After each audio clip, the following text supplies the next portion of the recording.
बच्चों, आज हम करेंगे पाठ 8 अभिनवः किम किम करोति का अभ्यास कार्य। तो पहले है प्रश्नान पठित्वा वदन्तु लिखन्तु च आम अथवा न। आपको कुछ वाक्य दिए गए हैं, आपको देखना है कि वो सही है या गलत है। जो सही होंगे उनके आगे आम लिखना है। आम का अर्थ होता है हाँ, और जो गलत है उनके आगे आपने लिखना है न। न का अर्थ होता है नहीं। पहला उदाहरण इन्होंने दिया है, किम अभिनवः प्रातः काले शीघ्रम उत्तिष्ठति। किम अर्थात क्या, क्या अभिनव प्रातः काले मतलब सुबह, शीघ्र जल्दी, उत्तिष्ठति उठता है। क्या अभिनव सुबह जल्दी उठता है? तो वो जल्दी उठता है ना, उत्तर होगा आम।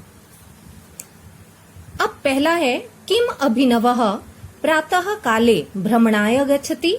क्या अभिनव सुबह सैर के लिए, भ्रमणाय अर्थात सैर करने, गच्छति जाता है।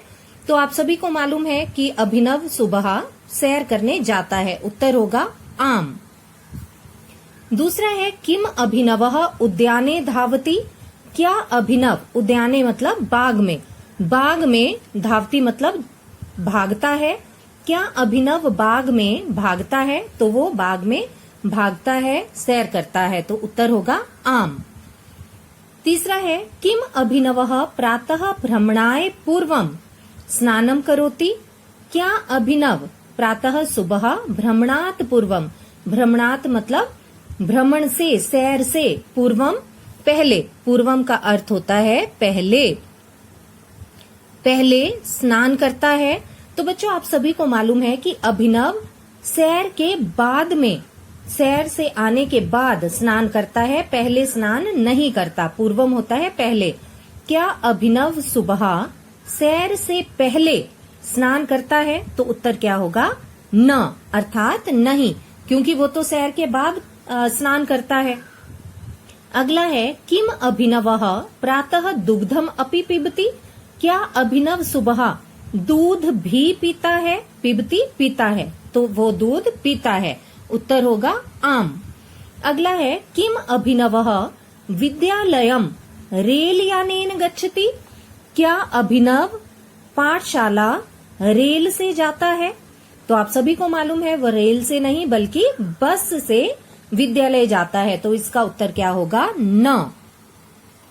अगला है, किम अभिनवः विद्यालय मित्रे सह क्रीडति। क्या अभिनव विद्यालय में मित्रे, मित्र के सह साथ, क्रीडति खेलता है। क्या अभिनव विद्यालय में मित्रों के साथ खेलता है? तो वो खेलता है मित्रों के साथ, उत्तर क्या होगा? आम, हाँ। अगला, किम अभिनवः विद्यालये मित्रे सह केवलम क्रीडति। क्या अभिनव, बच्चों अब इसको ध्यान से देखना, क्या अभिनव विद्यालय में मित्रों के साथ केवल खेलता है? इसका अर्थ है कि अभिनव विद्यालय में मित्रों के साथ सिर्फ खेलता है, तो ऐसा नहीं है, वो खेलता भी है, पढ़ता भी है ना। तो इसका उत्तर क्या होगा? न, कि वो मित्रों के साथ केवल खेलता नहीं है। यहाँ लिखा है क्या मित्रों के साथ केवल खेलता है, तो उत्तर क्या होगा? न, क्योंकि वो तो पढ़ता भी है मित्रों के साथ, है ना। अगला है, किम अभिनवः सायंकाले अपि क्रीडति। क्या अभिनव सायंकाले शाम को, अपि भी क्रीडति खेलता है। क्या अभिनव शाम को भी खेलता है? तो उत्तर क्या होगा? आम, वो शाम को भी खेलता है। किम अभिनवः उद्याने श्नहे श्नहे भ्रमति। क्या अभिनव बाग में श्नहे श्नहे धीरे धीरे, धीरे धीरे भ्रमति घूमता है। क्या अभिनव बाग में धीरे धीरे घूमता है? तो उत्तर होगा हाँ, क्योंकि वो बाग में धीरे धीरे ही घूमता है, भागता भी है। लेकिन यहाँ कहा है कि क्या धीरे धीरे घूमता है, तो उत्तर हाँ होगा, क्योंकि वो धीरे धीरे घूमता भी है ना। अगला है, किम अभिनवः रात्रौ अपि दंत धावनम करोति। क्या अभिनव रात को, रात्रो मतलब रात को, अपि मतलब भी, रात को भी दंत धावनम दांत साफ, करोति करता है। क्या अभिनव रात को भी दांत साफ करता है? तो वो रात को भी दांत साफ करता है? उत्तर होगा आम। हाँ। चलिए अब है प्रश्न, स्व विषय लिखंतु आम अथवा न। आपको अपने बारे में लिखना है अब। किम भवान भवती, भवान भवती मतलब लड़कों के लिए भवान अर्थात आप, और लड़कियों के लिए आप कहना हो तो भवती। क्या आप प्रातः काले शीघ्रम उत्तिष्ठति, सुबह जल्दी उठते हो? तो बच्चों ये उत्तर तो आप खुद ही लिखोगे, आपको मालूम होगा आप उठते हो या नहीं। मैं तो उठती हूँ, इसलिए मैंने आम लिखा है। दूसरा है किम भवान भवती भ्रमणाय गच्छति, क्या आप, भवान भवती मतलब आप, लड़कों के लिए भवान, लड़की के लिए भवती, क्या आप सैर को जाते हैं? मैं तो जाती हूँ, इसलिए मैंने आम लिखा है। आप अपना देख लो क्या लिखोगे। किम भवान भवती प्रतिदिनम स्नानम करोति, क्या आप रोज स्नान करते हैं? प्रतिदिनम अर्थात रोज, स्नानम स्नान करते हैं, स्नानम अर्थात स्नान यानी नहाना, करोति करते हैं, क्या आप रोज स्नान करते हैं? तो उत्तर लिखा है मैंने हाँ, आम। किम भवान भवती विद्यालय ईश प्रार्थनाम करोति, क्या आप विद्यालय में ईश्वर की प्रार्थना करते हैं? तो सभी बच्चे स्कूल जाते हैं तो सुबह करते हैं ना, ईश्वर की प्रार्थना, प्रेयर होती है आपकी। तो उत्तर क्या होगा? आम। किम भवान भवती सायकाले क्रीडति, क्या आप शाम को, सायकाले शाम को, क्रीडति खेलते हो? तो बच्चों जो खेलते हैं वो आम लिखना, और जो नहीं खेलते शाम को वो न लिख लेना। किम भवान भवती भोजन पश्चात भ्रमति, क्या आप भोजन पश्चात मतलब भोजन के बाद, खाने के बाद, भ्रमति घूमते हो? मैं तो घूमती हूँ, इसलिए मैंने आम लिखा है। आप घूमते हो खाने के बाद तो आम लिखना, नहीं घूमते तो न लिखना। किम भवान भवती रात्रौ दंत धावनम करोति, क्या आप रात को दांत साफ करते हो? तो बच्चों जो रात को सोने से पहले दांत साफ करते हैं वो आम लिखना, मैंने आम लिखा है क्योंकि मैं करती हूँ। अगर आप नहीं करते तो न लिखना, करते हो तो आम लिखना, क्योंकि ये प्रश्न आपको खुद करना है, ये आपके लिए है। अब अगला जो प्रश्न है वो बहुत ही इंटरेस्टिंग प्रश्न है, वो है समय। आपको आज समय देखना बताया जाएगा, तो सब तैयार हो जाइए कि समय कैसे देखा जाता है। बच्चों आज हम सीखेंगे संस्कृत में समय देखना, संस्कृत में समय कैसे देखा जाता है। तो आपको इसमें बताया गया है 30 मिनट, जिसे हम संस्कृत में कहते हैं सार्ध, और 15 मिनट जिसे संस्कृत में कहते हैं सपाद। तो आपने ये दो चीजें ध्यान में रखनी है, 30 मिनट सार्ध और 15 मिनट सपाद। लेकिन बच्चों समय देखने के लिए जरूरी है कि आपको संस्कृत में 1 से 12 तक की गिनती अच्छे से आती हो। तो आइए देखते हैं। सबसे पहले मैं जो समय लिख रही हूं वो है 9:30, 9:30। तो अब देखिए हम इसे कैसे लिखेंगे। आपको मालूम है कि 30 मिनट्स के लिए, 30 मिनट के लिए संस्कृत में क्या कहा जाता है? सार्ध। लेकिन अब हम जब संस्कृत में समय लिखेंगे तो हम मिनट्स को पहले लिखेंगे और आवर्स को बाद में लिखेंगे, क्रॉस में। ठीक है, तो पहले क्या लिखेंगे? 30 मिनट्स। 30 मिनट्स को हम लिखते हैं सार्ध, 30 मिनट्स सार्ध। तो अब कितने बजे हैं? 9। तो 9 को हम संस्कृत में कहते हैं नव, और बजे के लिए वादनम। तो बच्चों संस्कृत में 9:30 बजे को हम क्या कहेंगे? 30 मिनट्स के लिए सार्ध और 9 के लिए नव, बजे के लिए वादनम। तो क्या बन गया? सार्ध नव वादनम। याद रखना है, हमने समय को क्रॉस में लिखना है, मिनट्स पहले, आवर्स बाद में। अब इसी को हम 15 मिनट में लिखेंगे, 9:15। तो आपको मालूम है कि 15 मिनट को संस्कृत में क्या कहा जाता है? सपाद। 15 मिनट को संस्कृत में कहते हैं सपाद। तो अब हम लिखेंगे सबसे पहले मिनट्स। 15 मिनट कितने हो गए? सपाद। 15 मिनट को संस्कृत में कहते हैं सपाद, और कितने बजे हैं? 9। तो नव और साथ में वादनम। तो बच्चों संस्कृत में 9:15 को हम क्या कहेंगे? सपाद। 15 के लिए सपाद और 9 के लिए नव, बजे के लिए वादनम। सपाद नव वादनम। आइए अब अगला देखते हैं। अगला है 12:30, 30। तो पहले मिनट्स लिखेंगे। 30 के लिए क्या लिखेंगे, आप सभी को याद हो गया होगा, सार्ध। 30 के लिए सार्ध। और अब आवर्स लिखेंगे। 12 को हम संस्कृत में कहते हैं द्वादश, और बजे के लिए वादनम। तो बच्चों संस्कृत में 12:30 को हम क्या लिखेंगे, सार्ध द्वादश वादनम। चलिए अब आगे लिखते हैं इसी को 12:15 में, 12:15। तो पहले क्या लिख लेंगे, मिनट लिख लेंगे। 15 मिनट्स को हम संस्कृत में क्या कहते हैं, सपाद। 15 मिनट्स सपाद।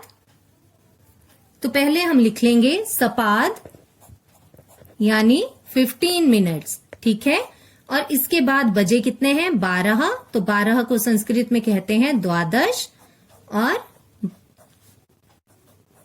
12 को द्वादश और बजे को वादनम। तो क्या बन गया, 15 मिनट्स का सपाद और 12 का द्वादश वादनम, सपाद द्वादश वादनम। तो आइए एक बार फिर से देख लेते हैं। 9:30 9:30, 30 के लिए सार्ध और 15 के लिए सपाद। 9:30 लिखेंगे आप, 30 पहले मिनट्स लिख लेंगे, सार्ध, फिर आवर्स लिखेंगे, नव वादनम। इसी तरह नीचे देखिए 12:30, पहले मिनट्स सार्ध, 30 है तो सार्ध लिखेंगे, और 15 होंगे तो सपाद लिखेंगे। तो यहां पर है 12:30, तो क्या लिख लेंगे, सार्ध, और फिर आवर्स लिख लेंगे द्वादश वादनम। अब इस तरफ देखिए 9:15, 15 के लिए सपाद और 9 के लिए नव, फिर वादनम। 15 के लिए सपाद, सपाद, 9 के लिए नव वादनम। इसी तरह 12:15, सवा के लिए यानी 15 मिनट्स के लिए सपाद और 12 द्वादश वादनम। बीच में लाइन लगाते जाएंगे, ठीक है। तो ये हो गया समय आपका 30 मिनट्स और 15 मिनट्स में। अब देखिए, अब यहां बजे हैं 6। तो बच्चों इसमें ना सपाद है और ना ही सार्ध है, अकेला 6 बजे का समय आपको दिया गया है। तो हम क्या लिखेंगे, षड, 6 के लिए षड और बजे के लिए वादनम। तो क्या बन गया, षड वादनम। अब इसी तरह यहां है 3 बजे का समय, तो हम 3 बजे को क्या लिख लेंगे, त्रि, 3 के लिए त्रि और बजे के लिए वादनम, त्रिवादनम। तो बच्चों याद रखना है, जब आपको सार्ध दिया गया है, 30 मिनट्स दिए गए हैं तो सार्ध लिखेंगे हम पहले, और 15 मिनट्स दिए गए हैं तो पहले सपाद लिखेंगे। और हमेशा संस्कृत में समय को क्रॉस में लिखना है, पहले मिनट्स लिखने हैं और उसके बाद आपने आवर्स लिखने हैं। तो चलिए आइए अब करते हैं समय पर आधारित अभ्यास कार्य। आइए अब करते हैं प्रश्न 3। घटिकाम दृष्ट्वा समयम संस्कृतेन लिखन्तु। यहाँ पर समय दिया गया है, घड़ी देखिए और इस समय को, दिए गए समय को संस्कृत में लिखिए। पहला है 10:30, 10:30। तो मैंने आपको समझाया था कि हम मिनट को पहले लिखेंगे, 30 को कहते हैं, 30 मिनट को सार्ध, और 10 बजे तो 10 को संस्कृत में दश कहते हैं और बजे को वादनम। तो हो गया सार्ध दश वादनम। फिर है 9:30, 30 को क्या कहेंगे, 30 मिनट को सार्ध। तो हमने पहले मिनट लिख लिए सार्ध और फिर 9 बजे को नव वादनम। इसके बाद है 6 को हम कहते हैं षड, तो यहाँ षड वादनम। यहाँ पर सपाद और सार्ध कुछ नहीं है, सिर्फ 6 बजे है तो षड वादनम। आगे है 12:15, 15 मिनट के लिए हम लिखेंगे सपाद, पहले मिनट लिख लेंगे सपाद, फिर 12 बजे हैं तो द्वादश और बजे के लिए वादनम, सपाद द्वादश वादनम। फिर है 5 को हम संस्कृत में कहते हैं पंच, पंच वादनम। फिर है 4:15, तो 15 मिनट को सपाद हमने लिख लिया, मिनट पहले लिख लिए सपाद, और फिर 4 को कहते हैं चतुर, तो चतुर्वादनम, सपाद चतुर्वादनम। तो ये था आपका समय। अब करते हैं प्रश्न 4। उचित मेलनम कुर्वन्तु। समय दिया गया है इस तरफ और यहाँ पर संस्कृत में, तो आपको उचित मेल करना है। पहले है 3, तो देखिए 3 बजे को हम क्या कहते हैं, त्रिवादनम। फिर है 12:30, तो पहले देखिए 30 मिनट के लिए सार्ध, और फिर 12 बजे को कहते हैं द्वादश वादनम, सार्ध द्वादश वादनम, अर्थात 12:30, 12:30। फिर है 8:15, तो 8:15, 15 मिनट को हम कहते हैं सपाद, और 8 बजे को अष्टवादनम, तो 8:15 को हम क्या कहेंगे, सपाद अष्टवादनम। फिर है 6:30, 30 मिनट को हम कहते हैं सार्ध, और 6 को षड, तो क्या हो गया, सार्ध षडवादनम। इसके बाद है 11:15, 15 मिनट को हम कहेंगे सपाद, और 11 को कहेंगे एकादश, तो क्या हो गया, सपाद एकादश वादनम। तो बच्चों इस तरह से आप ये मेल करोगे। अब है प्रश्न 5।